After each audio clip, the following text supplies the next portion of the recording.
que subiu aqui no Brasil antes do Trump, quer dizer, mudança de confiança na economia, quer dizer.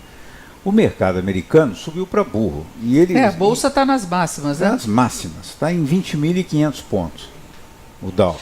E a razão disso é a seguinte, o mercado encasquetou que o Trump, que está começando agora, tem um programa grande para fazer econômico, que ele só vai fazer a parte boa e não vai fazer a parte ruim. Exatamente. Então, a gente sabe que provavelmente ele vai fazer as duas partes e que isso gera uma certa incompatibilidade. Quer dizer, você não tem redução de impostos e aumento de despesas em infraestrutura, gera déficit fiscal. Você não tem um aumento de déficit fiscal grande fechando importação, porque aí você dispara a inflação. E aí então, a taxa de juros vai junto. E aí a taxa de juros vai junto. Então, joga o país em recessão. Então, há uma certa incompatibilidade. A pergunta é, o que o Trump vai efetivamente fazer e em que ordem?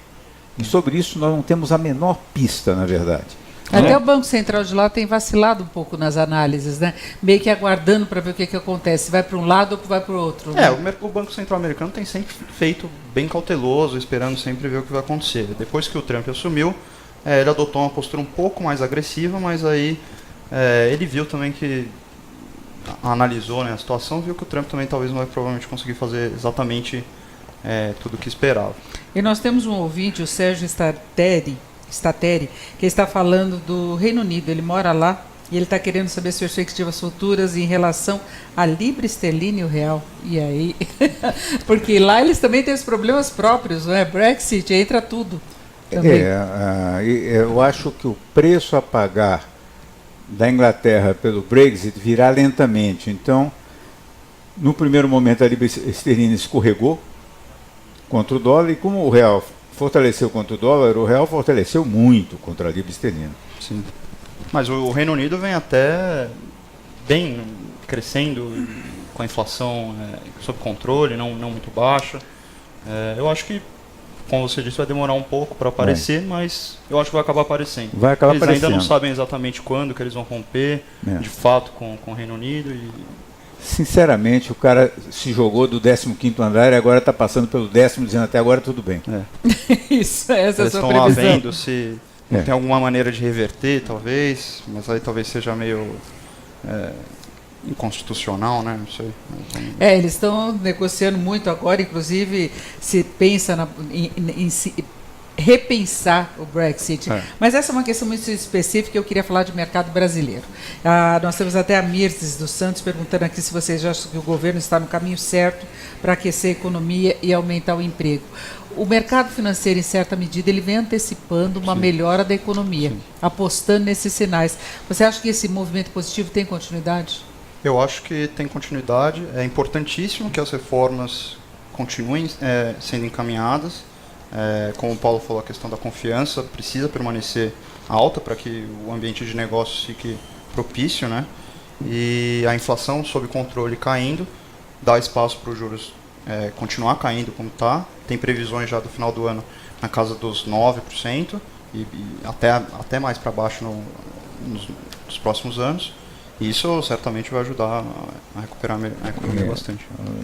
A perspectiva para o Brasil, o mapa é totalmente favorável, é extremamente favorável. Agora, o risco é só o risco político. Quer dizer, o risco de haver uma grande crise política, do Congresso brigar com o Supremo, do Congresso não passar reforma nenhuma e continuar teimando com alguns assuntos da Previdência que precisam ser feitos de qualquer forma. Tem outros que dá negociação. Vamos ver o que vai acontecer, mas de um modo geral... Tem Lava Jato, né? Lava Jato ainda é uma grande interrogação, né? Tem a Lava Jato, quer dizer, um problema específico de atingir tanto o governo quanto o Congresso de tal forma que cria uma certa paralisia. Mas se não acontecer nada de muito ruim, a perspectiva é boa. O Brasil reage e entra 2018 já crescendo razoavelmente. Acho que o risco é como ficou no começo do segundo mandato da Dilma, né? Ficou paralisado o Congresso e aí realmente ficou muito difícil. Eu acho que uma grande diferença que nós temos em relação ao cenário com Dilma Rousseff foi a nova equipe econômica e a nova política econômica. Foi basicamente a principal mudança. Claro que teve o respaldo do governo, Temer assumiu essa postura com essa equipe, formou essa equipe, mas o maior diferencial é esse, né? Sem dúvida, o resto da equipe não merece aplauso nenhum. Mas a equipe econômica é melhor que o Brasil já teve em muitos anos. Agora, em relação à renda fixa, semana que vem tem Copom, mais redução dos juros, e aí como é que fica a composição, Paulo, na hora de investir, que é uma grande preocupação, e tem muita gente que vai começar a receber o dinheiro do fundo de garantia, das contas inativas. A maior parte são valores pequenos, de repente a pessoa vai para a cadeia de poupança, título do Tesouro, mas e no geral, quem quiser investir agora? A coisa mais óbvia é o seguinte: para começar, pague suas próprias dívidas. Quer dizer, eu acho que um grande objetivo da liberação da FGTS é para o sujeito pagar as dívidas. E vai pegar muita gente nessa Sobre situação, isso eu não né? preciso fazer nenhum grande raciocínio. Eu acho que a pessoa já vai fazer isso, né? Vai pagar as dívidas. Agora, a nível de investimentos, depende de três coisas essencialmente. A primeira é a faixa etária. Quanto mais velha for a pessoa, mais conservador tem que ser o investimento. A segunda é o nível de renda. Quanto mais essencial é aquele investimento para a própria sobrevivência da pessoa, mais conservador ele tem. Ele tem que ser. Agora, nós estamos vivendo uma fase em que tudo brilha. Se comprar bolsa, eu acho que a bolsa vai subir, sim. É uma boa compra. Se comprar renda fixa, já deu muito do que tinha que dar, mas tem um restinho ainda para ganhar. Mas entra no pré ou pós-fixado? Paulo, que essa é uma grande dúvida para quem não está acostumado a investir. Pré-fixado, você tem um rendimento previsto em determinado período nos títulos do governo, em CDBs, mesmo em fundos, você tem uma previsão de rentabilidade. Já os pós-fixados vão acompanhando juros que devem estar caindo até o final do ano, né? E ainda tem uma terceira categoria, que são os indexados, aqueles amarrados à inflação, que são um misto dos dois. Eles correm junto com a inflação e com o cupom. Título do Tesouro, inclusive, título né? do Tesouro. Qual seria a sua recomendação? E esses são os mais longos de todos, que eles chegam até 2050. A minha recomendação é a seguinte: a médio prazo, você não tem grande diferença entre eles, mas no curtíssimo prazo eu acho os indexados muito interessantes. Quer dizer, comprar no Tesouro Direto uma NTN-B, uma nota B. Que rende inflação mais juros, Rende IPCA. inflação mais juros. Os juros ainda, nesse caso, eles ainda estão altos. Então ainda há um espaçozinho de ganho. Mas se você quiser também, por exemplo, hoje eu não sei onde gastar esse dinheiro, mas daqui a 2 anos eu vou comprar uma casa, você tem um horizonte de 2 anos, aí faz pré, sem dúvida nenhuma. Ainda está uma taxa boa? Porque houve um ajuste do mercado, né? Eu acho que está se você fizer até 2 anos. E tiver tranquilo que vai até o fim. Quer dizer, eu vou até o final dos 2 anos e receber o dinheiro. Aí você não precisa ficar preocupado com marcação a mercado, se o juro vai subir ou cair. Você tem que tomar cuidado para não ter que resgatar no meio e ter que sair em um momento ruim do investimento. A taxa de 2 anos realmente é uma taxa... Acho que até 3 anos eu ainda acho um investimento razoavelmente interessante. Depois o risco fica maior e a taxa também já está bem baixa. Aí você fica sujeito a riscos eu acho que até um externos, alerta que vale explicar para o ouvinte, porque a taxa é pré-fixada, mas se você carregar o investimento até o final, até o prazo, se você tiver que resgatar antes, tem essa que se chama marcação ao mercado, que é um ajuste de acordo com as condições do momento do resgate, é isso? Pode perder dinheiro na renda fixa? Pode, sim, senhor. Pode. Então, pode até negativo, né? Pode dar até negativo. Então, calma. Não, desculpa. Fala. O pré-fixado é um investimento previsível, exatamente como você falou, desde que você leve até o final do vencimento, porque é aquela taxa que você negociou. Se você tiver que sair, você vai ter que sair a outra taxa. E nós temos o Sérgio, que está falando com a gente lá do Reino Unido, ele está dizendo que a melhor coisa de lá é investir aqui no Brasil, que eles estão com a taxa lá em 0,25% ao ano. E eu acho que é isso que explica, em parte, a pressão no dólar. Tem muita gente, inclusive, fazendo arbitragem, né? Sim. Claro. Fazendo o que se chama carry trade. Carry trade quer dizer, uma negociação de carrego. E, no fundo, é exatamente isso. O cara toma dinheiro em ien, toma dinheiro em dólar, moedas fortes, e aplica em real. Mesmo que haja uma desvalorização dizendo real e nem tenha havido, o cara mete para dentro um juro de 10%, 12%. Ele paga o empréstimo lá com uma taxa muito menor do que a taxa que ele aplica aqui. Então ele fica exposto no risco da moeda, mas que, como o Paulo disse, tem sido muito favorável. Tem sido favorável e de resto, pelo menos pelos próximos meses, você pode travar. Ainda que a taxa básica caia, porque o mercado está prevendo alguma coisa então de 9% no final do ano, vai ser muito mais do que o que se tem no exterior, né? Incomparavelmente. Ele toma dinheiro a 1,5%, até menos, e aplica 9%. Como é que pode dar errado isso? E aí, o Sérgio falou que lá é 0,25% ao ano. 0,25 para as continhas pequenas com a dele, mas se ele tomar emprestado, vai ser mais ou menos 1,5. Agora, então, o Adriano Ramos está mandando uma pergunta específica para o Paulo. Muitos governos tentaram as reformas e não conseguiram. Qual a chance deste governo emplacar alguma reforma? A chance dele é ele ser um governo improvisado, ser um governo que não foi eleito, portanto, é um governo que tem muito pouca satisfação a dar ao eleitor. Ele não tem problema com ser impopular. Ele disse que não está nem aí com isso. Ele não está nem aí, mas isso é a grande, vamos dizer, é a grande ferramenta que ele tem. Porque se ele não está preocupado com a popularidade, ele pode fazer reformas impopulares, que o Brasil precisa desesperadamente. Então, digamos, é um caso típico em que para você conseguir o melhor, você às vezes tem que passar por uma fase meio ruim. E é o que nós temos que viver, essas reformas. Agora, o assunto da Previdência é lamentável, não tem nenhuma solução. Quer dizer, a pessoa não pode se aposentar com 50 anos e morrer com 100. Não pode, não há ninguém que sustente isso. Agora, ainda mais com a população ficando cada vez mais velha. A Maristela Silva está questionando exatamente essa questão das reformas. É uma coisa que pega muito com essa política que nós temos, com a corrupção, com o desvio de recursos. Então fica sempre aquela ideia de que a sociedade vai pagar o custo da ineficiência e da desonestidade da classe política, né? Isso é a pura verdade, mas eu acho que a reforma transcende o partido que está no poder. É uma reforma de Estado, é uma reforma da população brasileira. A população brasileira tem que distinguir o que é politicagem e o que é a construção da nação dos filhos e dos netos. Eu já tenho netos, então é esse o Brasil que eu quero legar para eles, independentemente de quem vai governar o Brasil em 2025, que eu não faço a menor ideia de quem vai ser.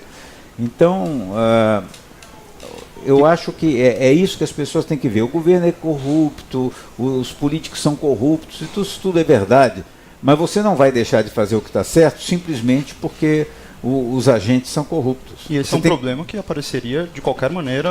Se não fosse agora, seria daqui 5 anos, não importa. Apareceria. Os problemas estruturais são estruturais. Eles não dependem de conjuntura. Então, esse é a coisa que tem que ser dita para todo mundo que diz, eu não vou dar colher de chá para esse governo e mexer na aposentadoria para depois eles roubarem e jogarem fora.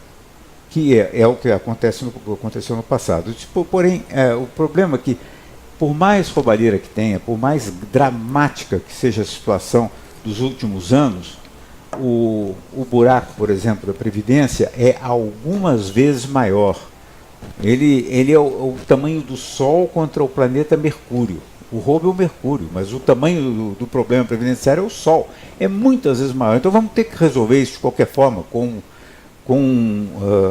vamos dizer, com democracia, com ditadura, com governo de esquerda, governo de direita, com governo de centro, com gente liberal, com gente ortodoxa, heterodoxa, qualquer um. Nós vamos ter que resolver isso. Senão, em algum momento a conta estoura. Mas fica aquela ideia, Paulo, até pelos montantes todos do desvio de recursos, que se você resgatar todo esse dinheiro que foi roubado, não é? Se você conseguir economizar a gastança, cortar as despesas com funcionalismo, com máquina pública, se cobriria o rombo da Previdência. Ainda tem essa conta simples que é feita pela população em geral. E que os números chocam da corrupção, isso sem dúvida alguma, não é? Mas fica essa ideia. Eu acho que você conseguiria cobrir, talvez, o primeiro ano.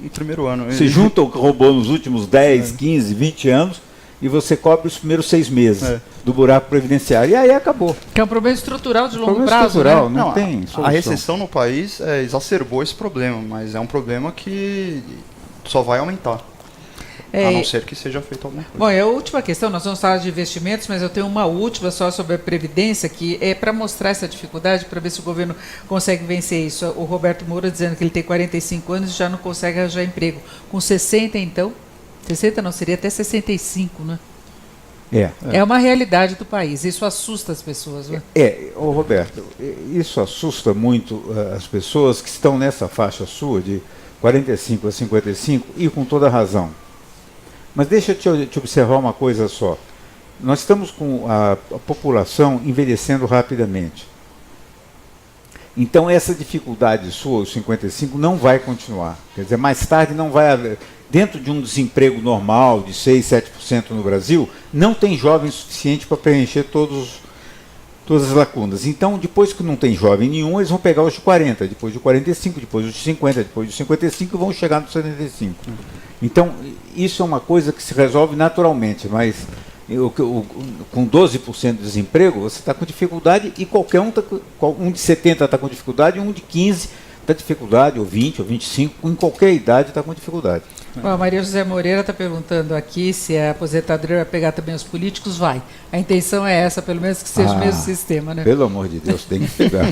Tem que pegar. Eles não podem ser excluídos. Os militares é que tem um projeto próprio, que vai ser discutido depois, mas os políticos entram, né? Eu sou contra completamente fazer muita exceção para os militares. Eu também acho que sim, mas é a única diferencial que tem na proposta do governo, né? Mas pode-se fazer uma concessão para os militares e jogar isso para daqui a uns 2 ou 3 anos, para rediscutir o assunto, porque, afinal de contas, os militares não são tantos assim.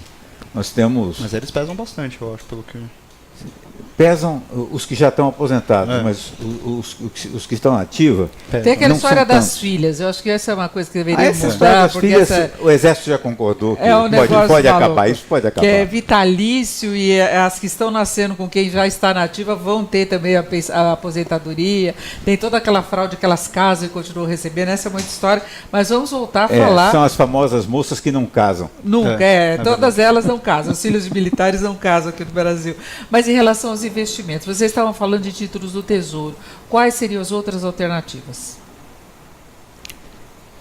Você pode botar em fundos de investimentos de bancos, existem fundos com perfil conservadores, outros mais agressivos, fundos multimercados, você busca um pouco mais de rendimento, isso tem que ser tratado no banco, com seu gerente provavelmente.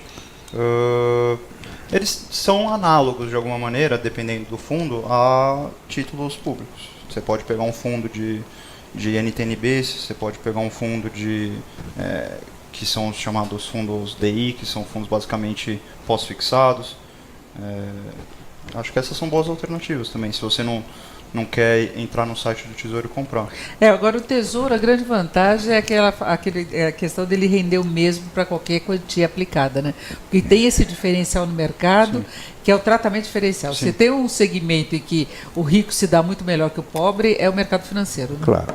E o Tesouro equaliza isso. É claro que, se puder fazer Tesouro direto, tiver um mínimo de competência, tiver um parente que possa explicar, sem dúvida, o Tesouro Direto é a primeira alternativa. Depois, os fundos, você tem grandes famílias de fundos. Tem os fundos DI. Os fundos DI, o banco cobra uma belíssima taxa de administração para não fazer basicamente nada. Então, os fundos DI são muito seguros e não tem chance nenhuma de perda, mas também você ganha relativamente pouco. Seria melhor botar num Tesouro. Seria. Sim, sempre melhor botar no Tesouro que no DI. E o DI concorre com a poupança, por enquanto ganha, não sei depois. O segundo tipo de fundo são os fundos de renda fixa. Esses são um pouco mais variáveis, mas de modo geral estão numa fase bem favorável. Também olhar bem a taxa de administração. O terceiro grupo de fundos são os fundos multimercados. São bem mais arriscados, não são para qualquer um. A maioria, 85%, 90% dos nossos ouvintes não devem nem tocar nisso, mas para os 10, 15% restantes, que têm mais experiência, são fundos que fazem apostas direcionais em vários tipos de ativos. Por exemplo, dólar, juros, ações, títulos internacionais, bons internacionais, são fundos muito mais agressivos e são equivalentes aos hedge funds lá fora. Depois você tem os fundos de ações, que vivem a mesma natureza das ações, isto é, são bastante variáveis, podem subir, podem cair, em compensação tendem a dar um resultado muito bom esse ano. Depois você tem os fundos imobiliários, que também se dividem em várias categorias. Os fundos imobiliários cuidam só de crédito, os fundos que compram lajes e especulam com a construção e a venda posterior dessas lajes para escritório ou dos apartamentos para pessoas habitarem, e aos fundos de aluguéis. Os fundos de aluguéis são fundos em que, por exemplo, o Banco do Brasil tem uma série de agências grande que ele não pretende mudar, então ele cria um fundo. A pessoa compra o fundo, ela é dona de um pedaço de uma agência do Banco do Brasil que cobra um aluguel do banco, muito seguro. E aí, no futurão, vai depender se aquele imóvel vai valorizar ou não. Mas isso é no futurão, porque o Banco do Brasil tende a ficar 10, 20 anos no mesmo imóvel. Então, São várias categorias de fundos. E pode ser Mas aí precisa tomar muito cuidado com taxa de administração, com uma série de coisas. Né? O olho é taxa de administração, especialmente para quantias menores. Os bancos salvam nas taxas de administração. Então, a pessoa tem que tomar conta disso. Até no fundo tem esse problema de quem tem menos recebe menos, que a taxa de administração é mais pesada. Né? Uma das alternativas são as gestoras privadas. Há um número grande de boas gestoras privadas no Brasil, de primeiríssima linha, que gerem melhor que os bancos e cobram muito menos. Aí a pessoa tem que fazer um pouco de dever de casa e estudar as gestoras privadas, estudar sobretudo o retrospecto dela. Não que o retrospecto garanta alguma coisa, o futuro não é definido pelo passado, mas de qualquer maneira dá uma ideia se a gestão é boa ou não. Agora o Greg está perguntando de Bolsa de Valores, que segundo ele está chegando no topo de 2012, se vocês acham que ela vai continuar subindo. E aí, Paulo, tem uma relação com política e economia, não tem? Total. É claro, se tudo correr bem na política, estoura esse nível, que não é nem 2012, porque 2012 reproduziu 2008. Sim. Então, nós estamos falando de quase 10 anos. Quer dizer, olha a inflação dos últimos 10 anos. Então, esse nível, por mais recorde que seja, não quer dizer nada. Sim. Você tem que ver sempre pode ter quedas aí no curto prazo, que é bem possível, dada a Lava Jato, pode ter um estouro, etc., que pode gerar uma volatilidade no curto prazo. Mas acho que com as reformas encaminhadas, tem bastante espaço para subir. Não conseguiram encaminhar as reformas, o que acontece? Aí começa a dar desânimo. Quando começa a dar desânimo, a bolsa erode rapidamente, ela começa a fluir para baixo rapidamente. Sim, agora, gente, mesmo que as reformas sigam adiante, ano que vem, já 2018, vamos ter eleições. Sim. E aí, composição de quadro, isso mexe? Como é que a pessoa faz um planejamento, por exemplo, de investimento em bolsa? Renda fixa não vai ter muita alteração, mas bolsa, como é que a pessoa se planeja com uma certa estabilidade que possa vir com eleições? Ela tem que colocar na pauta dela cada um dos resultados possíveis e o que vai acontecer. Vamos usar a imagem mais polêmica, vamos dizer. O Lula é um candidato forte. O Lula não foi barrado pelo TSE, então, ou por um outro tribunal qualquer. Então o Lula pode ser candidato. Isso é bom ou é ruim? Aí as pessoas têm que avaliar. Lula, primeiro mandato. Lula, segundo mandato. Lula fazendo Dilma. São momentos completamente diferentes. O primeiro mandato do Lula foi uma alegria para a Bolsa. Mas depois de toda essa rejeição que o PT conseguiu nos últimos meses... E teria questão de governabilidade no Congresso também, né? Congresso, tudo isso, não é só o resultado de eleição, né? Pois é, mas é que o resultado da eleição para presidente puxa um pouco o resultado do Congresso. Quer dizer, tendem a eleger um Congresso razoavelmente próximo das ideias do presidente da República. Isso pode não acontecer também, mas em geral é o que acontece. A gente nem sabe bem os candidatos ainda que vão ser em 2018. Se fosse um governo que tivesse perspectiva de se eleger, eu acho que seria bem mais arriscado, não para o momento de eleição, mas para os momentos seguintes, como foi com a Dilma, em que ela esticou uma situação para tentar se reeleger e depois a bomba estourou, digamos. Temer não faria isso, né? Não. Temer teria uma gestão eficiente, ou pelo menos responsável da economia. Né? A herança seria uma herança benigna, de toda forma. E ele disse que não pretende se reeleger também. Então... Agora, investimento em bolsa é para quem tem munição, é isso também, né? É sempre bom tem essa questão, também, né? Pequeno investidor, você acha que deve arriscar? Se o pequeno investidor é jovem e ganha bem, sim.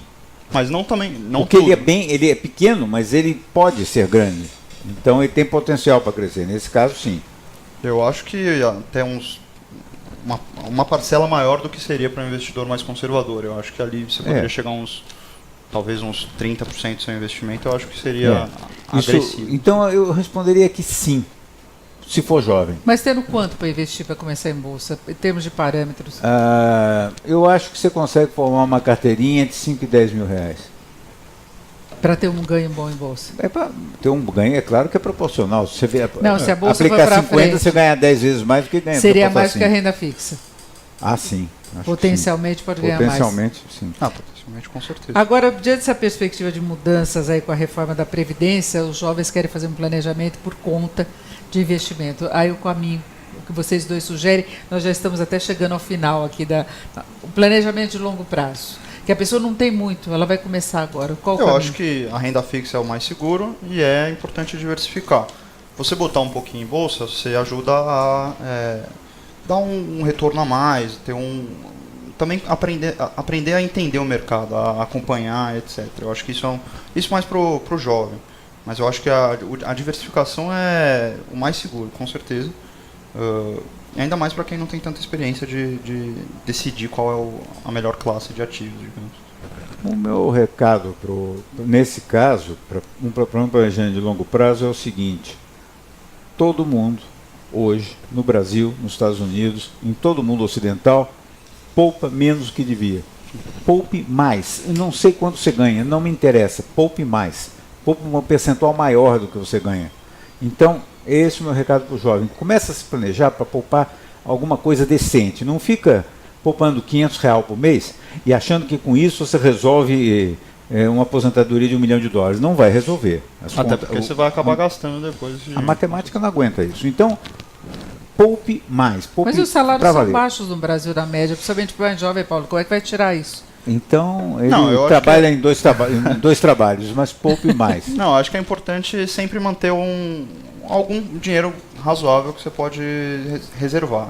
Existem situações em que fica complicado, mas se possível, tentar guardar um pouco. Esse mesmo rapaz que está apertadíssimo, um salário horroroso, vai ver o carro dele. O carro é um péssimo investimento. É um péssimo investimento, mas o carro dele é muito melhor do que você esperaria.